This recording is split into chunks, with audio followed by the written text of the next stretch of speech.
Good morning, good afternoon, buongiorno, buon pomeriggio, buonasera, good night, whatever you are. Thank you so much for joining us in this book presentation as our limited edition this year as well of the book presentation is going to be a limited version, which means a different way of doing book presentation. We were very happy to have be able to do this again, to give a space, even if a different space, a virtual space, to authors and to books we really appreciate and evaluate, and to bring it to all of you. Moreover, to have a discussion, a chat, something live to be talking about. So today we will have two very nice guests with very important books that we really would like just to show you and talk about as much as time as we have. And first of all, there will be Steve Massa will be joining me today. So hi, Steve. Hi, Paolo. Hi, everyone. Hi. So the book we are talking, let's dive in, because it's, as you can see, it's not only a beautiful book, but we were just discussing how much there is to read, which is great. It's hard and beautiful, as like we ROSCOE. It's hefty like ROSCOE himself. Exactly, yes, it's a perfect book representation of ROSCOE, right? Steve, as always in the book presentation, I would like you to introduce a little bit. I definitely have some notes, and I hope there's going to be some questions, but I particularly, let me start with the title, because it's not a whatever title, is Rediscovering Roscoe, the films of Fatty Arbuckle. So it's kind of mirroring things that I really like, and the stress on the films. It's particularly interesting to me, and of course, I'm sure it's not a chance that it's there. So well, would you, yes, please. Well, that's true. I mean, the focus of the book and my main point in writing it was to give attention to Roscoe's work as a filmmaker, as a comedian, as an all-around comedy creator. I felt that most of the previous books, the main event was the scandal in the trials. And often his career was something as an afterthought to the trial itself. And so I really wanted to focus on the work. I wanted to focus on the films and go film by film and discuss them and present them. Yes, that's the beauty of, I feel, of the book, and I want to share with everybody is exactly that. We do not talk about either Roscoe life or professional life. It's a kind of a beautiful parade of going through, yes, all what happened in his life, but also through his, and moreover, because he would this way it is possible to talk about not only the movie where he's on, but the movie he was hiding behind in a way, or was forced to for many years. So all that part is not that easy to find out, and for sure to find. So I thought it was particularly fascinating on that point. There is so many things to say. I would like to start from one of the many things that I found interesting is one of the beginning of the book, when your friend, colleague, however you would like, partner in crime or whatever you prefer, Ben Model, with your beautiful show that we all have enjoyed and loved so much through this awful, terrible year. And thanks again for both of you for all this. Well, thanks. It's really been a pleasure to do the silent comedy watch party. It's, it was sort of our taking lemons and making lemonade out of it, because all our screenings had been canceled, all of Ben's work, and it was just, we wanted to continue to reach people, and we all need laughs right now. More than anything, we need laughs. So that was the whole purpose. And originally, the pilot, we were just trying to see if we could actually get on the air and actually physically do it. And it worked out. So, we're for the foreseeable future, we're going to continue to do it every week. And we get response from people all over the world and really look forward to it. So, Yeah. In the preface, Ben is saying that the beginning of comic films in the US, it's moreover, should be considered, and I thought it's a fascinating metaphor, like a Big Bang. So an explosion of many planets, and they are the own planets were doing their own things, and as Big Bang, they're doing their things for the first time. Right. So sometimes they were doing something totally new, totally different, and each one is a galaxy more than single each actor or director. So I would like you to talk. What is your feeling, or what was your first feeling or impression in the sense of the uniqueness that Roscoe has it? Oh, well, his uniqueness. Well, there's certainly, from his first film for Mack Sennett, which does exist, The Gangsters, there's a tremendous ease that he has in front of the camera. He's just very easy, and the character is, pretty fully formed at the very beginning. And also, soon, about a year and a half later, he would be directing himself. And he has that same ease as a director. He never pushes. Things kind of just flow naturally, and he finds the opportunity to put the gags.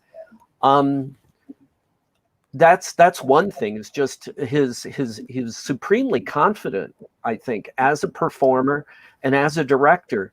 And he just brought this. He just knew what he was doing, and he's just very self-assured and just brought it to the screen. And there's usually never anything frenetic or overdone. He's just sort of really very measured, and he just finds the right spot. Yeah, I think exactly that what struck me too was that the fact to what I've seen, of course, which is only a little fraction compared to what you've seen, and what is survived. It's still a good amount. That's also definitely a topic. We're actually lucky because he made something in the neighborhood of 234 films, and about more than half of that do exist. Not all of them are readily available, but that he pretty good batting average of his films that still exist. Do you feel like that? I mean, of course, we will address the topic of the banishment and whatever happened, the trial, briefly and in a way that makes sense. Again, talking about film. So, film-wise, do you think that the silent era films suffer more than the sound or later after the trial films because of that, or no? There was a general ban on him, generally speaking. I'm talking about archive-wise and what it was preserved as well. I think there was a taint of his films. When I grew up, I was watching silent comedies on television that they were repackaged for children. There were shows called Comedy Capers or Who's the Funny Man, and they would take the silent comedies, take out all the titles, add funny music and sometimes funny narration, but they would present these to children. But I never saw any Fatty Arbuckle comedies. That was sort of off limits. Absent. Yeah. But I do think that the archives didn't have that, though. The archives really went after his films and I think tried to preserve them. They didn't skip over his films, the archives themselves. But I think in popular culture, it was just you wouldn't show his films. Not until I think really what changed that were the Buster Keaton festivals. That used to started in the 70s. Raymond Rohauer always had the Buster Keaton festivals, and they would include the Arbuckle films. They would include his comique comedies because Buster was in them. And that gave audiences an opportunity to see Roscoe and, want to see more. And I think that was kind of breaking the ice in the 1970s. So it took as well a long time after all. It took a long time. Yeah. There was the nickname he came up with that was particularly interested in that sense. That was actually William Goodright, and it was speculated the fact that he was choosing that to be shortening William B. Good, which I would be extremely funny, but it's not right. Well, that's very interesting because he took it. The actual name, William Goodrich, he took from his father. His father's name was William Goodrich Arbuckle. So he took William Goodrich. But where the Will Be Good came from was during the making of Sherlock Jr., the Buster Keaton feature. The trade magazines all talked about the fact that Roscoe was directing the film. It was called Sherlock Holmes Jr. at that time. And they said, Roscoe Arbuckle is directing it. This is in the trade magazines. The public wasn't reading this, but the exhibitors were. and it said Roscoe Arbuckle is directing Sherlock Jr. under the name Will Be Good. Do you get the joke? They were kind of playing that up. And in his autobiography, Buster Keaton says, I gave him that name. I gave him the name Will Be Good. And I think it's something the Keaton studio put in as a joke. And then it stuck. Then it's how it comes. Still think of it today. Oh, yes, he was Will Be Good. Which, I mean, I guess also it's like, we'll go with the idea that we have of his character and of himself. Before going back to the second part of his career, that is also fully explained in the book. That's why I think it's magnificent as well. What do you think, putting together all the film collection and all the film that are listed here, what is your opinion on his directing skills and how they were combining with his acting? So in other words, what do you think would it be the most interesting and different ways of directing silent movies, silent comedy movies? Well, he was an excellent director. I mean, he was one of the, by 1915, he was really, I think, the best director on the Max Sennett lot. Those were those Mabel and Fatty films he was making, you know, with Mabel Normand. But he was really the best director. And I think Sennett knew it as well, because I found items that talk about when Sennett would go to New York or somewhere on a business trip, he left Roscoe in charge of the studio. Wow. Roscoe would take over. So I think he had that much confidence in Arbuckle. And Arbuckle never had any problems meeting his quota of films. You know, he always got his films out, but he was, you take a film, for example, like Fatty and Mabel Adrift. It's the direction's very sophisticated, and there's a great deal of warmth. And, you know, some of it's very touching when he gives Mabel a shadow kiss. He leans down and gives her a kiss. You know, he was a very, and also what Buster Keaton talks about, in interviews, Keaton says that Arbuckle was very generous with other performers. He didn't hog the screen. Keaton said that Arbuckle didn't care who got the laughs as long as the laughs were in the picture. That is particularly amazing, I would say, because if you can see some of the photos that he sent us, because also he was particularly, especially at the beginning, known or very recognizable because of his body image, which will hint, I mean, somebody will never see a movie from him and see a photo of him exactly, let's see, like this, perfect. So we would exactly expect he would be the opposite of what actually his character is. I would say, yes, filling up the scene with his body and everything, but absolutely trying to be as big as possible and as small as possible in his way, and be exactly interacting as much as possible with the other actors, and as you said, be as generous. Maybe everybody will talk in how generous he was in many sense and many ways. So I found it particularly interesting in the creation of the character he actually developed for the movies.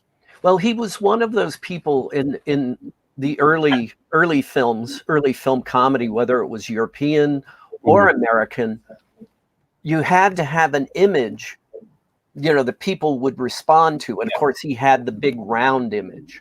So right away, you know, you knew he was a comedian. He had that, you know, became an icon physically because of that. And there were a lot of other comedians like that who were large, and that's sort of all they had going for them, was really their size and their physicality.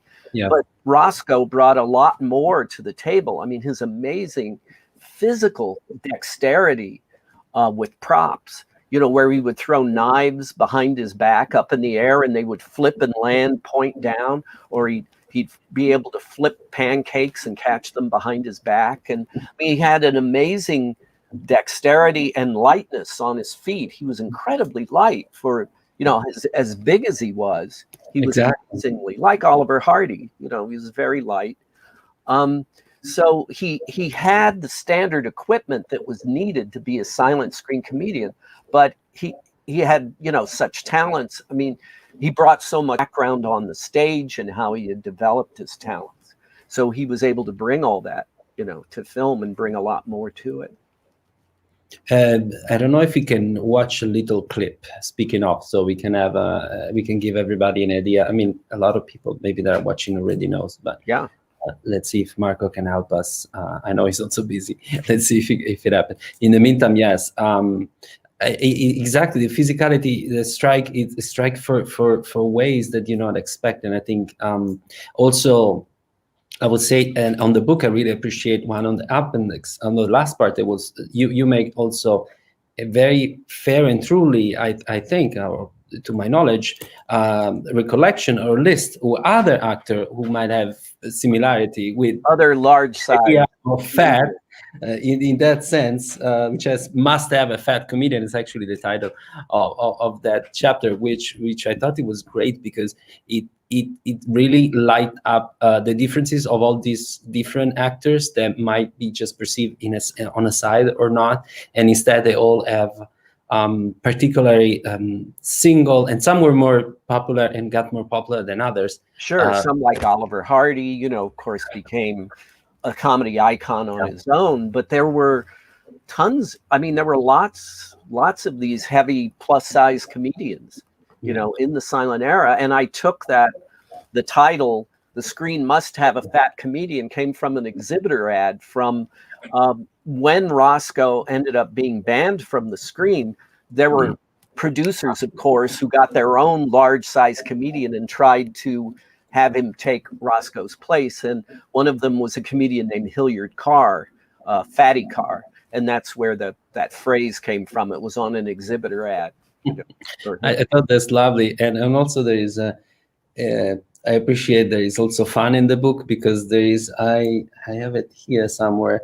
There is a photo, oh, here it is. There is a photo of the comedian, the Bunny, the comedian, and you put a note down saying, this is something that you cannot watch. Oh, it's a photo of John Bunny in the bathtub, which is not something you really want to see, you know. No, and yet. And once you see it, you can't forget it, you know. It's stuck in your head.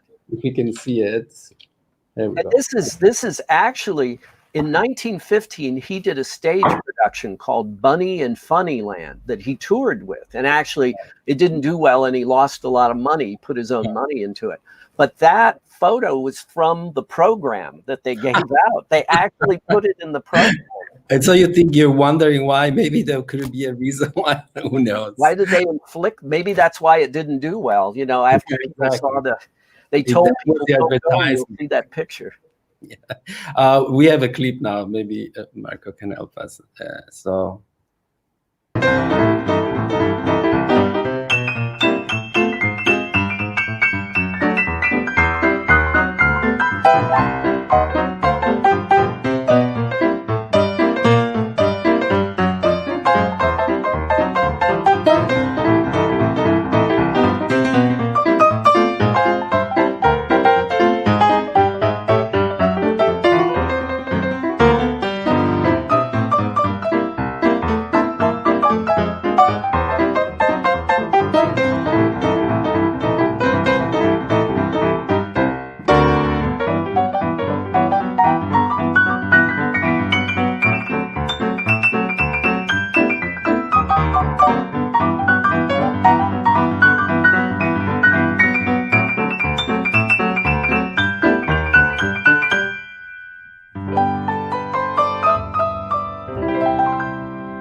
Well, Limburger cheese is, of course, you know, always used in silent comedies for its, you know, olfactory assault.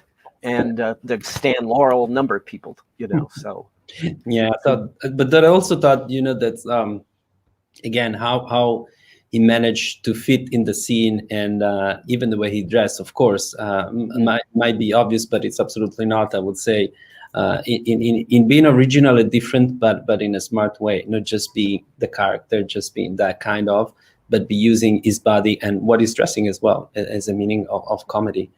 Yeah, no, he was very, you know, subtle, and there's other, of course, people in that scene. Al St. John, of course, who was actually Roscoe's nephew, and his sidekick, you know, his villain in the Keystone films, as the waiter. And then the dishwasher, the lady, is Kate Price, who is a silent comedy regular as well. And this clip was from The Waiter's Ball, which is a 1916 short that Roscoe made in Fort Lee, New Jersey. Actually, he and Mabel Norman left California for a few months and went to Fort Lee. Mabel came back soon, but Roscoe stayed and made some really wonderful films in Fort Lee. That sounds great. It's very interesting, exactly, having like a more full idea through the book. And speaking of, I would like if you can talk us a little bit more about the sound here and what happened in the sound era, or right before, not only the band, but basically what happened, and how at the bare hand, if I'm not mistaken, it could be able to go briefly again on the screen. But before that, there was back and forth, and that's a part that I think is definitely not less known, but at least and my knowledge the study of less known in that sense. Yeah, he, you know, when sound came in, he had actually left films for a couple of years. Around 1927, he directed 2 features. He directed The Red Mill with Marion Davies and Special Delivery for Paramount with Eddie Cantor. And there was some producer interference, especially on The Red Mill. William Randolph Hearst was, you know, they had different directors come in, and it was not a pleasant experience for him. And he sort of left films for a couple of years. He was doing more stage appearances. He bought a sort of a supper club, the Plantation Inn, where he performed regularly. So he was doing pretty well. But when sound came in, also around the same time as the stock market crash, he lost money in the stock market. And so he went back to films in 1929, and he went back initially as a writer. He worked on a couple of scripts for Senate shorts, and he worked on the Wheeler and Woolsey features, The Cuckoos and Half Shot at Sunrise. And Burt Wheeler in interviews said that Roscoe really worked with them off the set, but helped develop their routines and worked with them as far as their timing and things like that. Then in 1930, he was hired again by Educational Pictures, who he had been directing for in the 1920s. And he became their director general. And for the next 2.5 years, he was directing tons of their, you know, 1-reel and 2-reel shorts with people like Lloyd Hamilton and Al St. John and Tom Patricola. But his style was very natural. You know, when you see these shorts, they're not like early sound shorts. They move very well. He was very easy at integrating dialogue. And he did that, you know, for 2.5 years and did very well. He also directed some shorts for RKO. And then in 1932, the Vitaphone Warner Brothers people came to him about the starring series. He was able to do his comeback, and he made those starring shorts. I think there are 6 of them, and starting with Hey Pop and Buzzing Around. And in the very beginning, at the very first ones, it looks like no time had passed since he'd been off the screen. He looks great. His voice fits his character very well. And the films are very clever. A lot of them are shot outdoors, and they have sequences shot silent with dubbed sound effects. And it gives it sort of a Jacques Tati kind of feel. We have a question, actually. Can Steve address Arbuckle's balletic style? He plays on the opposite extreme of being fat and graceful, so I assume he had some kind of dance training? Well, I don't Specifically, I don't think he studied ballet or anything or took classes, but he picked up dancing, because he was a vaudeville stage performer from 1904 through 1913, toured around the world with companies led by pretty famous people like Ferris Hartman and Leon Errol. And so I'm sure he danced in those shows. He picked it up as he went along. His wife, Minta Durfee, had been a dancer as well. I mean, it just, the vaudeville performers developed all kinds of skills because they were doing everything. So usually there was dancing, there was acrobatics, dialogue, pattern dialogue, all kinds of things involved. If you're a vaudevillian, that's just the kind of training you get by doing. Yeah, I mean, so to what you're saying exactly now, and curiously enough, the sound, the coming of the sound didn't completely ban him off or was such a big issue or problem for him, because he had so many skills that can apply to so many ways. And the ballet part is interesting. The question, I really like it because it made us think exactly, well, maybe he was moving as ballet, but he picked it up from, and he picked it up from like many other things that he was able to reuse. I think he was naturally graceful as well. Even for someone so large. The one thing that I'm sort of sorry about is he started really performing as a singer on stage. And like Oliver Hardy, he would sing to illustrated slides. He would sing popular songs. And we never get to hear him sing on screen, which is unfortunate. Do you think there are any recordings somewhere, or who knows? Not that I found anything. It's a real shame. And he also did other films that are missing. When in the 1920s, when he was banned from the screen, he started making stage appearances, and he would make little films to be shown as part of the stage performances. And often these had Buster Keaton and Al St. John in them. They usually involved, Roscoe's troubles getting to the theater or problems he had backstage. And all of those are missing. None of those survive, but they would be fascinating to see. We're getting close to the end, but we have another, more than a question, is a comment, but I think it goes to the point. I really enjoyed the book, but what he was saying is that sadly, the first thing that appears on Wikipedia page is the trails about Roscoe. And it would be great if this can be rewritten and more people can have access to his film in the same way Keaton, Lauren, Hardy, etc., are available. And I totally agree that it's unbelievable, but still, 2020, that's the main thing. That's the thing. Keep generally speaking, being whoever have an idea of. That's true. It is unfortunate. I mean, the first trial, the scandal, was in 1921.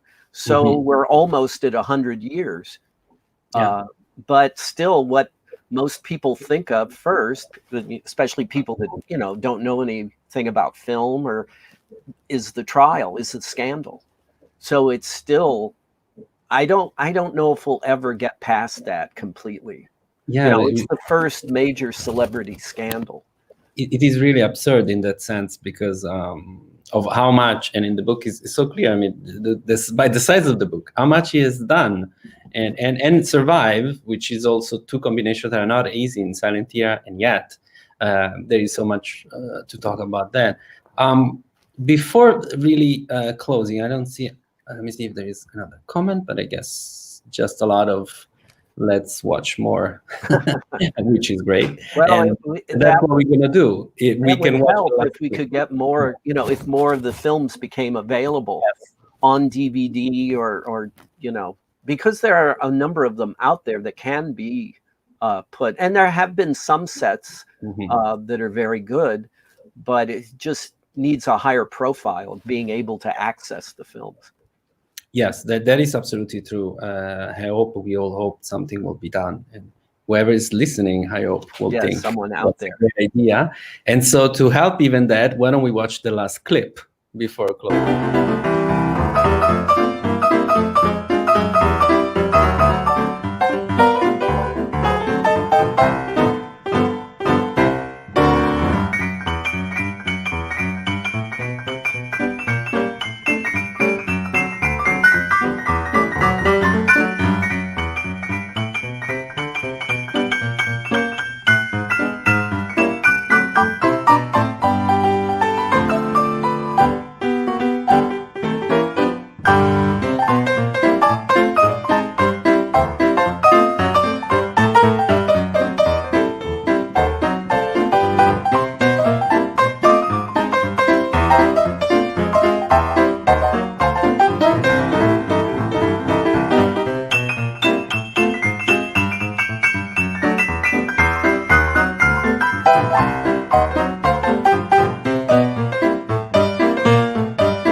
One thing I would like to say, I'd like to, those clips of the Waiter's Ball were made available by my friend Dave Glass, who did a very nice restoration. There's a version that's around for years, has been somewhat trimmed, and he did a restored version. So I just wanted to mention that's where the clip came from. No, absolutely, and it was gorgeous. And again, surprising and different, which is, I think, what it was. I mean, as we were talking about Planet at the beginning. Thank you very much, Steve. That was incredible, lovely. And I'll show the book one more time. Why not? Thank you, Paulo. Yeah, if you can lift it, it's heavy. Yeah. Thank you so much, Steve. Thank you. Thanks, everyone. And now we can pass to our next presentation. Here is the book we will be talking about. And I hope we did have some problem with, I hope Terry is there. Terry, can you hear me? There we go. Oh, marvelous. Yeah. We figured it out. Yes, excellent. Good morning. Very early morning, I know, for you, Terry. Yes. Thank you so much for being with us. I haven't had my espresso yet. Oh, I see. Okay, so we caught you on guard, so you will tell us even more. Well, So, as I was showing the book, let me show it again. Sorry. Here we go. As usual, we will go then at the more closely later on to usual question or comment about the book. But as a usual beginning, I would like you to start just addressing how come the book came along, and moreover, the title, which I really appreciate, is Film's First Family, the untold story of the Costello. But Film's First Family is really interesting, catching, but moreover, essential of the book, I would say. Right, right. Well, for me, it started with the question, who was the first great movie star? And when no answer was coming, it just kind of blossomed there. What I eventually discovered was the actor that Photoplay magazine called the first recognized star in movies was Maurice Costello. He was the first film actor to receive fan mail.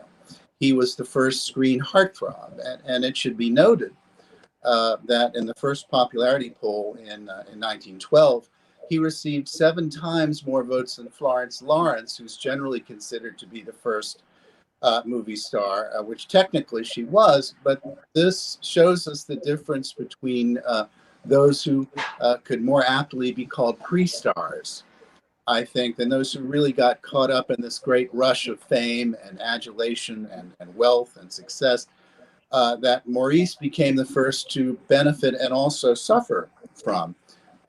He also single-handedly created the job description of screen actor, if you can imagine someone actually doing that, by being the first to refuse to what was called double in brass, which meant having to do other jobs around the studio besides act, this being a requirement for many actors in 1907 when Maurice quit his job on the stage and went to work for the Vitagraph Company, which at the time was the most successful and innovative film studio in America. When he was handed a hammer and told to get busy, and this is very well documented, his indignant response was, "I'm an actor, I don't build sets."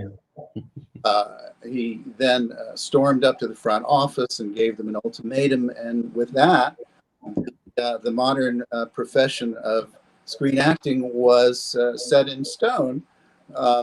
He also created, to the best of my knowledge, was the first documented school of screen acting technique, which he and others called the slow motion style of acting, to counteract this conspiracy of speed that existed then between the cameraman and the projectionist. I eventually became acquainted with the rest of the family, the indomitable May Costello, Maurice's wife, Elaine Costello, who was probably the first child star in movies and who went on to become the first actor to star in an all-talking picture, The Lights of New York, in 1928. Her younger sister, Dolores, was the 7th most popular female star of 1928. Then, of course, she married John Barrymore, and by giving him a son, begat the Barrymore dynasty, which is still going strong thanks to Dolores's granddaughter, Drew. Yes, here in America. So the Costello's importance to the history of movies and American entertainment is not only remarkable, it's unprecedented. Yeah, you were mentioning just some little hint of what is inside the book. There is a lot of well documented, as you were saying, precedent about the entire family, Maurice in particular, but not only. And yeah, definitely the other thing I would like you to talk a little bit more is not only what happened on the screen and during the screening, but also outside of it, because it's richly documented in the book as well. Yes, that's a good story too. They were Hollywood's original dysfunctional family, as my friend and colleague Richard Degore so aptly puts it. They had a total of 9 failed marriages between them. Maurice caused the first movie scandal. It was compared to Roscoe Arbuckle. It was minor, but it was covered nationally. This was in 1913. He attacked his wife May and an alcohol-fueled rampage. And then there's the family's spectacularly acrimonious break up in 1927 is unlike anything you've ever read about in Hollywood history. And it all just kept slowly going downhill from there. Helene's tuberculosis, then her divorce, destroyed what was left of her career when her husband, Lowell Shulman, accused her of being an avid reader of pornography. Maurice, who had no shame in his later years, sued his daughter Dolores for financial support in a widely publicized lawsuit, and it goes on and on. Yes, there's so many, and we will definitely talk a little bit more. I was just seeing if there's already a question, but there might be. The other things are definitely, again, we're addressing like the off-screen, the on-screen part is the fact that you were able to collect a lot of new, particularly specific sources, which make the book really valuable. So I would like you to talk a little bit more about that and how you got it, and also, of course, put all the thoughts together in what it is a plot almost. It has a very rich backstory. I was fortunate to be able to interview John Barrymore's then 87-year-old daughter, Dee Dee Barrymore Bedell, who is now 90 and going strong, by the way, who had never offered up more than a few sentences for publication. But she ended up giving me literally hundreds of hours of interviews, which provided me so much new information about not just the Costellos, but also the Barrymores. She shared a very detailed and very personal memory of her parents' last angry encounter, and her own heartbreaking with her father in 1936, along with some other fascinating memories of John Barrymore. Helene's daughter, Deirdre LeBlanc, was forthcoming beyond my wildest hopes, and without her, I wouldn't have known that her mother wrote a couple of short autobiographies, much less got to use them. And without them, there really could have been no book about the Costellos. It took me 3 years to track down Denise Barrymore, who is no relation to the family, but who has amassed what I think is the largest privately held collection of Barrymore and Costello papers and photographs anywhere. She owns both of Jack and Dolores's honeymoon diaries, which are quite possibly the most delightful artifact ever to survive from Hollywood's golden age. And also the holy grail of Costello artifacts, Maurice's rage-filled diaries from 1905 through 1928. And I was able to use both of them. And, biography is only as good as its sources. So I was extremely fortunate to have some very good. Indeed, that's the more remarkable things of the book is also how the different part of such a complex, as we are seeing, on-screen, off-screen story is told directly to documents and things that prove that not only things happen, but they happen the way in such an extreme way, because on a certain point you can even doubt that could be so many things happening in one family. Although, as you were saying, maybe the first dysfunctional family, so maybe it is more easy to understand now, or would it be maybe more difficult to understand back then? One last thing, because before maybe we pass to comments or some questions, just keep on. You were talking about a different figure in this family and different way in which the different member of the family were behaving and, let's say, interacting with the others. Did you feel like there is more a dominant figure in through all your research that you found in the family? Yes, yes. Each of them, really, except for Helene, had their dominant periods, but that mostly depended on who was making money at the time, who was working. When Maurice was the dominant Costello, but when his career foundered, they spent several years literally on the brink of starvation, which was nothing new, since the family had gone from rags to riches, then back to rags, and eventually back to riches. Dolores was born in the Soho district of Pittsburgh, which at the time was the single filthiest neighborhood in America.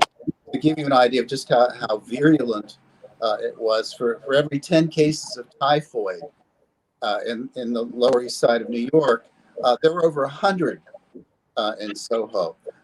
The fact that Dolores survived infancy at all is testimonial to her iron constitution. So this is indeed a story also of triumphant feminism, in that the women of the Costello family couldn't have come from any lower or risen any higher. Literally, in the case of Dolores, who reached the geographic pinnacle of Beverly Hills, Exactly. was State on Tower Road. May Costello negotiated her daughter's first contract at Warner Brothers entirely without involvement, and in effect became their agent until Dolores began running the show. She would become the dominant member of the family, and woe betide the person who dared to stand in the way of what she wanted. I was able to paint, I think, an especially detailed portrait of her, since there's so many living family members who knew her very well, at least as well as anyone really could know her. Her marriage to Jack pretty much did her in emotionally, since she remained relatively shut down after that. Talking to her grandchildren, I found it incredible that she shared almost nothing of herself or of her marriage to Jack or of her film career, except to occasionally mutter, "Damn that Jack Warner," who she deeply, deeply disliked. It is, you were mentioning right now how Dolores not only metaphorical, but really geographically reached the peak. And one of the chapter is at least titled on talking about the Xanadu and this, what else was happening in there. But I would like, if you agree with me, before we have any comments or question, to talk a little bit about the almost kidnapping, or what happened, just to give a hint of who's watching what we are talking about. Kidnapping? Mm-hmm. Well, there was the only kidnapping that's in the book is the near kidnapping of Helene. Is that the one that you're referring to? Yes. Because they were traveling. This was really the first major rally. Well, I'm not sure there have been any other film shoots that have literally gone around the world, which they did. It was really quite a milestone in cinema history. But they were in the Middle East, and May had taken the girls out, and Helene was they were riding donkeys, and there was a young man who was kind of wrangling the animals, and May looked around, and Helene and the donkey boy, as she called him, were gone. But she just managed to see the heel of his shoe disappear around a corner. And if she hadn't seen that, she may have never seen Helene again, because they disappeared into this huge crowd. But as it is, she raced after him and enlisted the help of the townsfolk, who they formed a little posse, and they found the kidnapper, and I'm sure what happened to him was not pleasant, but they did get that. Yeah, and it's interesting. It's one of more of almost feel reading the book, like the mixing of what is, again, could sound fictional, and yet it was totally real, comparing also of the movies they were doing. Now, we have a question. Was there ever a discussion of John Barrymore involving Dolores Costello in any stage productions? Well, Dolores talked about that.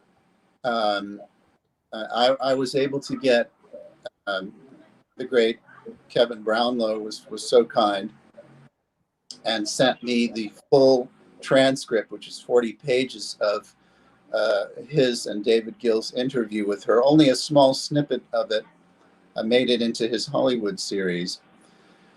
But she talks about, in the film Svengali, she and Jack very much wanted her to play Trilby. But Warner Brothers thought, because the public knew very well that they were married and that they had a child at that point, that Dolores would not play a very convincing, ingenue, and so they refused to allow her to do that, and that really upset her. And Jack wasn't particularly happy about that either. So they cast Marion Marsh, which, in retrospect, might have been a better idea, perhaps. Yeah, so let me see if there are other question or comment. As we were talking more and more about the sources and the materials you use, of course, there is some very interesting photo. I don't know if there is one in particular that you will mention, although for me, definitely this one. I hope everybody can see it. Oh, there we go. Was particularly interesting. As a little, could it be like a little things, but actually it is a big part. I feel like explain somehow in what they were living, and as you were saying, as the first stardom system, what also meaning making a movie in that time means. I don't know if you want to talk a little bit about Orson Welles and the Magnificent Amberson and Dolores, of course, in it. Yeah, that I devote a whole chapter to that. She did talk quite a bit about that. She, as I mentioned, she found Orson Welles at times really annoying, specifically because he required the cast to sit there sometimes on a daily basis while he performed his magic tricks. And she found that really, just bothersome. But what she did was she went to Bullock's on Wilshire Boulevard, and she bought a bunch of well, actually, she got a big box, and she went to 5 and 10 cent stores and got cheap magic tricks and just stuff, and she put it in the box, along with a big stuffed animal, and had the box tied up in a big bow and had it delivered to him. So it was, that was kind of her way of saying enough with the magic tricks. But Wells said some interesting things about her, which ring true. He basically said that her heart wasn't really into being an actress at that point, but what he found so perfect about Dolores Costello, he had originally tried to cast Mary Pickford in it, but what he found wonderful about Dolores Costello is she had this. Not only was she, of course, breathtakingly beautiful, but she had this kind of maternal quality about her that he figured was very believable in this kind of edible relationship with George, her son, who's obviously in love with her, and in her way, she's obviously in love with him. So I thought it was a brilliant casting decision on his part. But at that time, she was ambivalent. She thought she could be a part-time actress, while actresses like Joan Crawford and Bette Davis were clawing their way, to stay on top. And she eventually realized that, having a life outside of films, she would really sort of have to choose between them, and she chose the life. They had a wonderful ranch that she loved, and she ended up staying there for the rest of her life in Fallbrook, California. There is a question, and there's also very interesting. The question is, the expert you included of Helen Costello's memories as truly heartbreaking, which I also felt is absolutely true. Nothing she wrote seems really adapted to the usual newspaper magazine story of the era. Her honesty goes beyond what one usually reads of the era. So do you think she knew it was unpublishable, at least at that time, and was more an exercise in self-analysis? Well, she was very outspoken, very candid, and a little outrageous. And in fact, there are two of these short autobiographies. One was actually published in the Los Angeles Herald, and in the Sunday section. But that was the smaller one, and that wasn't as forthcoming and candid as the larger one, which is 44 pages. So yes, a little bit of, so she did write, no, she absolutely wrote it for publication. And she intended it to be honest and candid. That's perfect. That's even more, make it even more interesting. There's a lot of experts that in the books that are pretty remarkable, and moreover very personal, which make it also great. We have other questions. Let's see. Could you tell us about Maurice's experience of Hollywood, given that his stardom was during his East Coast days? Yes. Well, Hollywood was initially, well, not. I guess it's fair to say that Hollywood treated him terribly, and his initial experience in Hollywood was a disaster, not because of Hollywood so much. I mean, this is not just a story about what Hollywood does to actors. It's about what actors do to themselves.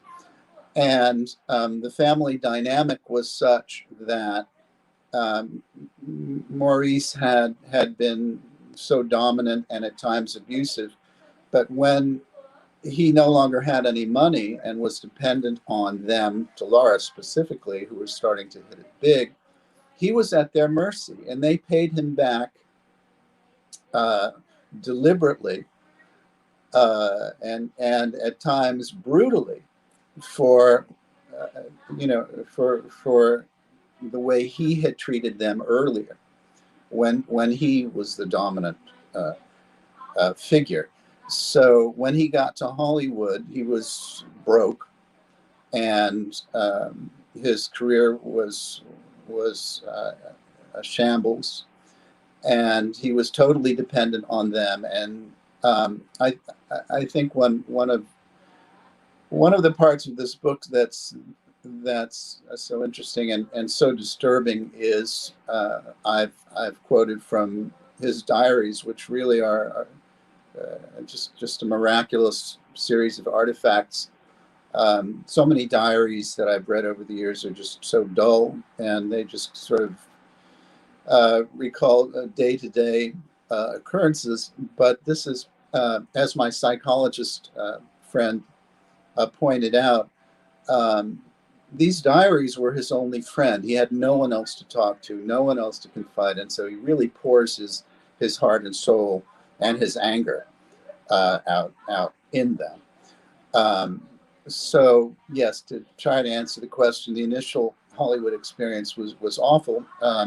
They meaning the family, kind of turned him into the family chauffeur, into the maid, into the gardener, and he had and when they would go to premieres, he had to stay home.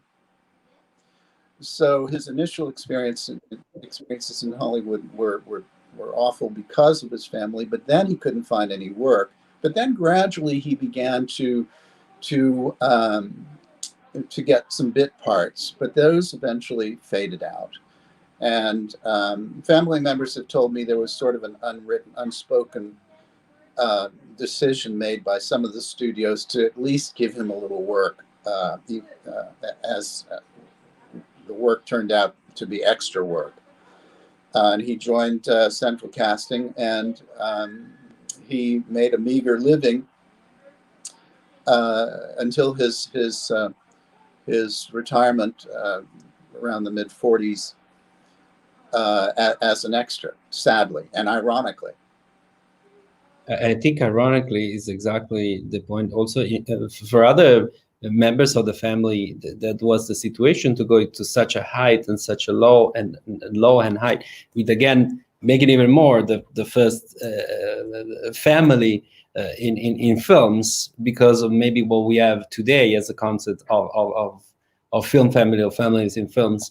And moreover, the sense the book gave is exactly the interaction, the interaction of the family, how not only dysfunctional, but how much of almost unbelievable and impossible things were actually happening in that kind of family. There is another question that maybe can lead us to something interesting, I would say, but you will tell me. The question is, Costello seems an Italian name. Was it? That's a good question.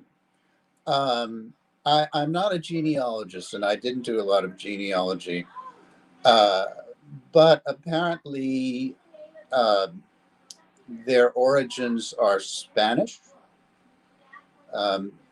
This is what's come down through the family,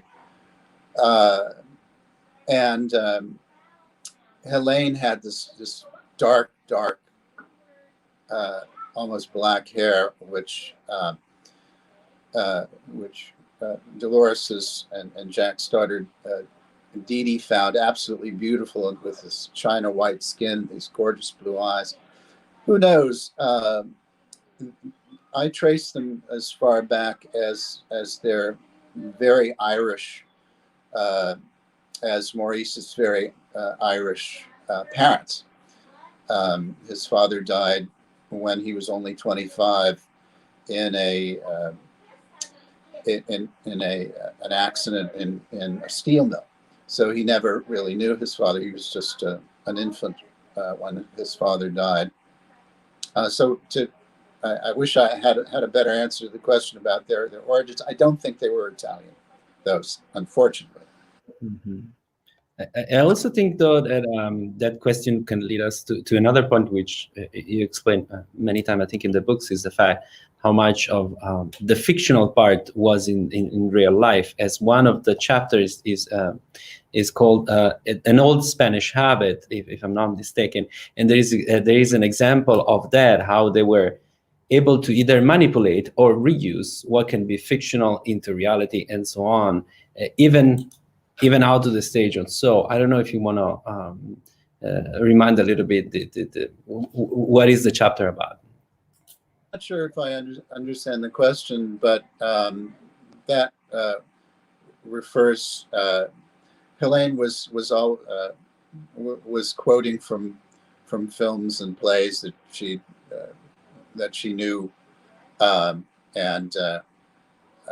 had seen or read when they were walking this same night that I write about.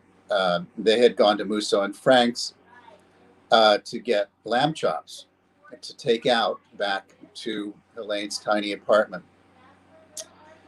And as they were walking up Hollywood Boulevard, two friends of Helene's two men came walking up, and they were chatting on the street. And one of them said, "Helene, why do you always wear black?" And she said, "Because I'm in mourning for my life." And her daughter Deirdre was with her, and years later she realized that was a line from Chekhov's The Seagull. So Helene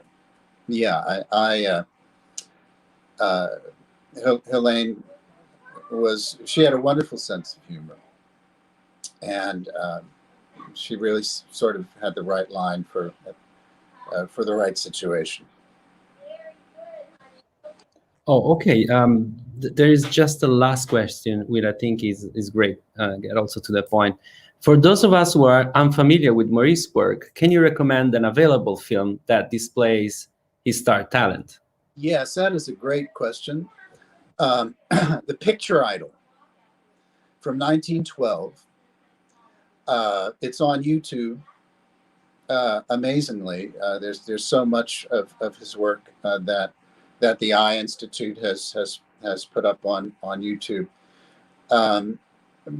But the Picture Idol is wonderful. It's just decades ahead of its time. For one thing, because of Maurice's slow motion style of acting, it's not undercranked, it's not sped up, it's run at normal speed, and it really displays everything that Maurice accomplished at the Vitagraph studio. For one thing, it's about him. It's about it shows it's autobiographical. So you have an actor playing an actor, playing himself, and you really get to see him really at the height of his fame, at the height of his career. Excuse me. There's an eating scene in it that's just one of the funniest. One of the great eating scenes of film history, and that's just with a mouse click away. Just Google The Picture Idol on YouTube. Highly recommended. So you were just mentioning also that luckily there are more also available thanks to the Eye Film Museum and others, which is great. And I hope again that this book will encourage to have a further view and retrospective on the entire family as is, which I think also would be very interesting and for sure will bring other things. If there is not, let me see, there might be one last question, maybe not. And we are just passing the 1 hour, so we are absolutely great.